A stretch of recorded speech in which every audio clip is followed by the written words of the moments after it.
விவசாய கிராமத்துல பேரரசிங்கிறவ காய்கறி கடை ஒண்ண வச்சிருந்தா. அவ மொத்தமே சைவமான பொண்ணு. அம்மா வாங்க வாங்க, காய்கறி வாங்கலையா, காய்கறி வாங்கலையா, வாங்கம்மா.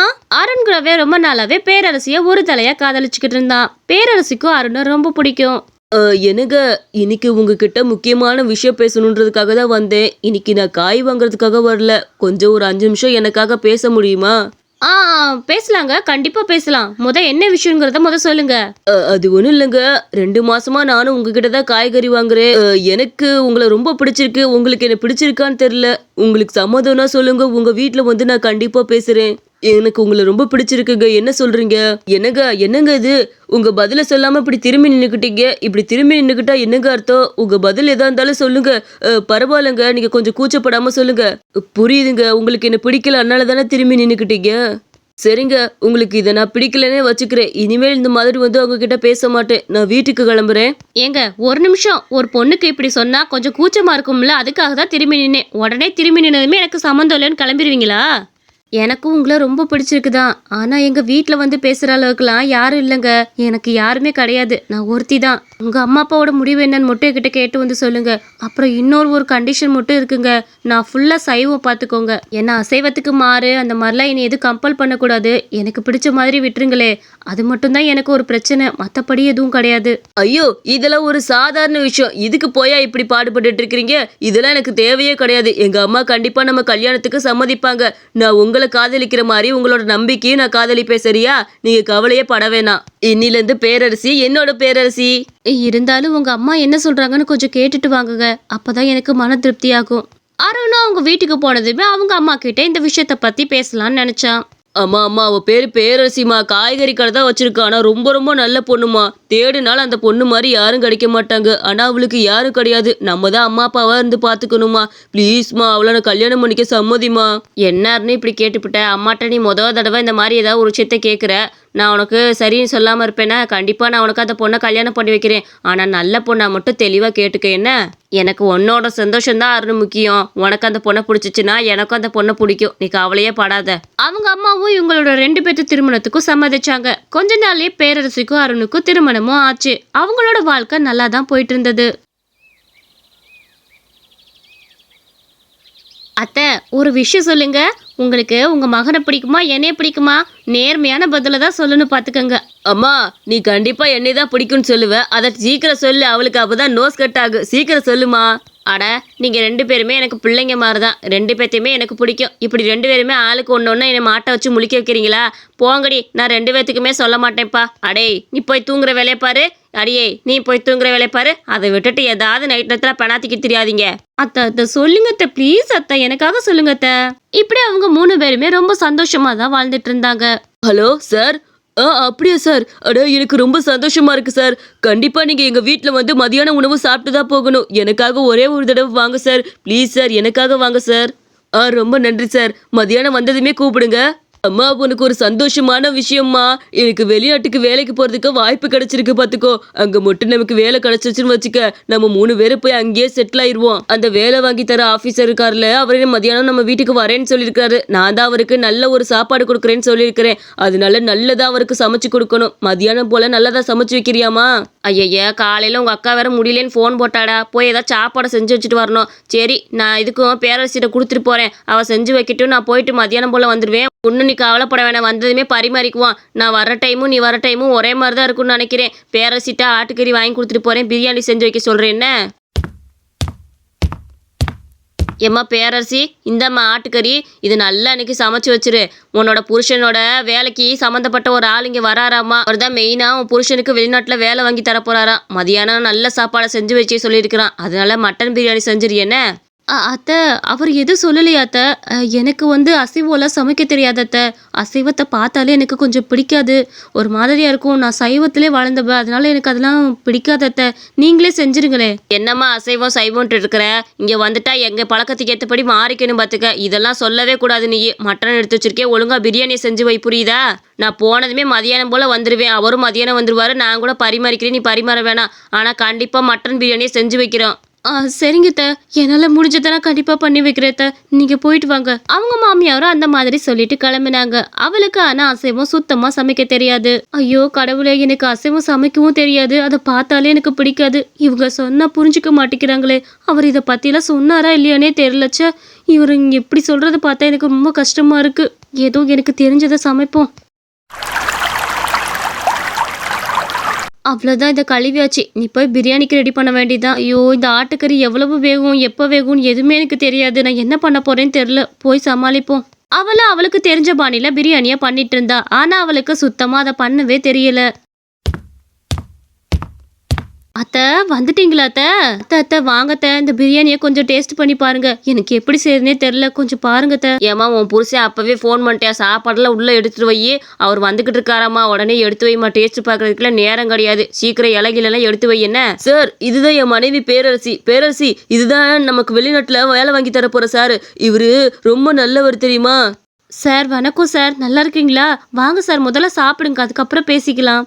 இல்லம்மா, உங்களுக்கு எதுக்கு வீண் சிரமம்? நான் மெஸ்லயே ஏதாச்சும் சாப்பிட்டுக்கிறேன். எதுக்கு உங்களுக்கு வீண் சிரமம்? நான் அங்கிட்டு போய் சாப்பிட்டுக்கிறேம்மா. என்னங்க சார், நீங்க உங்களுக்காக ஆசாசியா நாங்க பிரியாணிலாம் சமைச்சு வச்சிருக்கோம். இப்படி சொன்னா எப்படி? நீங்க முதல்ல உட்காருங்க. பிரியாணி சாப்பிட வேணாமா? சாருக்கு நிறைய பிரியாணி வைமா. சார் கூச்சப்படாம வாங்கி சாப்பிடுங்க. இது உங்க வீடு மாதிரி என்ன நினைச்சிட்டு வாங்கி சாப்பிடுங்க. ஐயோ, என்னது இது? அம்மா தப்பா நினைச்சுக்க வேணாம். பிரியாணில கொஞ்சம் கறி வேகாத மாதிரி இருக்கு. அது மட்டும் இல்லாம மிளகா உப்பெல்லாம் கூடி இருக்க மாதிரி இருக்கு. நீங்க எது தப்பா நினைச்சுக்க வேணாம். ஒருவேளை எனக்கு தான் அந்த மாதிரி தோணுதான்னு எனக்கு தெரியல. இல்லப்பா, அவ பிரியாணியை பார்த்து பார்த்து பண்றவ தான். நல்லா தானே பண்ணியிருப்பா. கொஞ்சம் பாரு, கொஞ்சம் இன்னொரு வாய் எடுத்து வச்சு பாரு. எதுவும் ஒரு சைடாவது இருந்திருக்க போகுது. அம்மா, அவர் சொல்றது எல்லாமே நிஜம்தான். பிரியாணில உப்பு மிளகாலாம் கூடி கிடக்கு, கறி வேகவே இல்லை. எதுக்கு இவ்வளவு செய்ய சொன்ன? ஒண்ணு நீ செய்ய வேண்டியதானே. உங்களுக்கு வரலனால எதுக்கு செய்றீங்க? எனக்கு சமைக்க தெரியாது தாங்க சொன்னேன். அத்தை தாங்க கேட்கல. நான் எவ்வளவோ சொல்லி பார்த்தேன், எனக்கு அசைவம் சமைக்க வராதுன்னு. அத்தை தான் வம்படியானே சமைக்க சொன்னாங்க. நான் என்னங்க பண்ணுவேன்? ஏன்ட்ட கத்துறீங்க? அம்மா, என்னால உங்க 2 பேத்துக்கு சண்டை வேணாம். மெஸ்ஸு பக்கத்துல தான் இருக்கு, நான் போய் சாப்பிட்டுக்கிறேன். நீங்க கவலைப்படாம இருங்க. ஏதோ ஒரு நாள் அப்படி கூடுறது குறையுது நார்மல் தானே.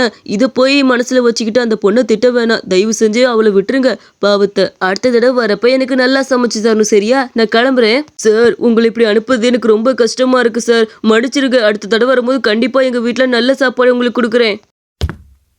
அம்மா, நான் எவ்வளவு சீரியஸா சொன்னேன். இதெல்லாம் என்னம்மா அர்த்தம்? இப்படி மட்டன் பிரியாணியை இவ்வளவு கேவலமா செஞ்சு வச்சிருக்கீங்க. கொஞ்சமாச்சும் உங்களுக்கு மனசாட்சி இருக்கா? உனக்கு வராதது எதுக்கு நீ செஞ்ச? ஒரு சமைக்கிறது கூட உனக்கெல்லாம் உருப்படியா சமைக்க தெரியாதா? அது எவ்வளவு பெரிய ஆபீசர் தெரியுமா அவர்கிட்ட இப்படி சாப்பாடை போட்டா என்னை கேவலமா நினைக்க மாட்டாரா? நான் உங்ககிட்ட கல்யாணத்துக்கு முன்னாடியே சொல்லியிருக்கேன்ல, எனக்கு அசைவம் எல்லாம் சமைக்க வராது, இனி டார்ச்சர் பண்ணக்கூடாதுன்னு சொல்லியிருக்கேன் இல்லைங்க. அத்தை தாங்க வேணும்னே செய்ய சொன்னாங்க. இந்த பாருமா, எங்க வீடுன்னு வந்துட்டா அசைவம் எல்லாமே சமைக்கத்தான் செய்வோம். அதுக்கேற்ற மாதிரி உன் பழக்க வழக்கத்தெல்லாம் மாத்திக்கணும். இப்படி இருந்தா எப்படிரா? அத்தை, நீங்க இப்போ வந்து புதுசா சொல்லாதீங்க. நான் இவர்கிட்ட முன்னாடியே சொல்லிட்டேன். இவர் உங்ககிட்ட சொல்லனா அது ஏன் பிரச்சனையா? எனக்கு வந்து சைவ சாப்பாடு மட்டும் தான் பிடிக்கும். அதனால நான் சைவத்துல மட்டும் தான் அதிகமா சமைப்பேன். சைவத்துல மட்டும் தான் சாப்பிடுவேன். என்னை இப்படி கட்டாயப்படுத்துற வேலையில வச்சுக்காதீங்க. அப்புறம் எனக்கு கெட்ட கோவம் வந்துடும் அத்தை. ஐயோ, இப்படி இருந்தா நமக்கு வேலைக்கே ஆகாதுப்பா. என்னமோ பண்ணுங்க 2 பேர். நான் வீட்டை விட்டு வெளியே போறேன் என்ன வீடுன்னு இருந்தா அசைவம் இசைவெல்லாம் சமைக்கத்தான் செய்ய முடியும். அதுக்காக உனக்காக என்னால் சமைக்காம இருக்க முடியுமா? இங்க பாரு பேரரசி, நீ கொஞ்சம் கொஞ்சமா அசைவம் சாப்பிட்டு பழகணும். அது மட்டும் இல்லாம அசைவம் சமைச்சு பழகணும். இப்படி நீ கேவலமா சமைச்சேன்னா வாழ்நாள்ல என்னைக்குமே நல்லா சமைக்க முடியாம போயிடும். நாளையில இருந்து அம்மா சொல்ற மாதிரி எல்லாமே அசைவமா தான் வீட்டுல எடுத்துட்டு வந்து போட போறேன். நீ ஒவ்வொரு நாளும் ஒவ்வொன்றா சமைச்சு பழகிக்கணும். நீ எல்லா அசைவத்தையும் சமைச்சு பழகணும். அது மட்டும் இல்ல, சாப்பிட்டு பழகணும். ஞாபகத்துல இருக்கட்டும். எனக்கு நீங்களா இப்படி சொல்றீங்க? நீங்க எப்படி சொல்லுவீங்கன்னு நினைச்சு கூட பாக்கலங்க. நீங்க இப்படி சொல்றதா வருத்தமா இருக்கு.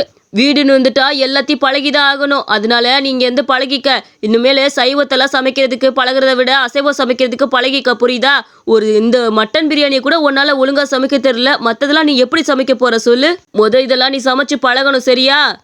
ஏண்டா, நாளைக்கு வந்து மீன் எடுத்துக்குறா, கழுவி குழம்பு வச்சு பழகட்டும்.